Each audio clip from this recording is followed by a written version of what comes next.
Goldbar 5 program ni tahun 2020 harganya sekitar RM10,927. Tahun 2024 harganya sekitar RM20,487. Yang simpan duit sekitar RM10,000 dari tahun 2020, nilai duit sudah dirompak inflasi sekitar RM10,000 dalam masa 4 tahun. Untuk mengelakkan simpanan tuan-puan dirompak inflasi dalam jangka masa panjang, simpan sebahagian dalam bentuk emas. Sebaiknya pelbagaikan portfolio simpanan tuan-puan. Simpanan wang ada, simpanan aset hartanah ada, simpanan emas pun ada. Kerana setiap portfolio simpanan ada kelebihan masing-masing.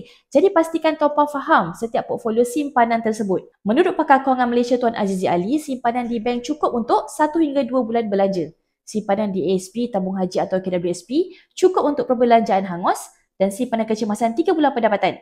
Dan simpanan jangka masa panjang boleh ditukarkan ke dalam bentuk emas. Jika tuan-puan ingin memulakan simpanan atau ingin mengalihkan sebahagian simpanan dalam bentuk emas, tuan-puan boleh klik pada beg biru di bawah atau klik pada link di bio saya, nanti saya bantu tuan-puan sebaiknya.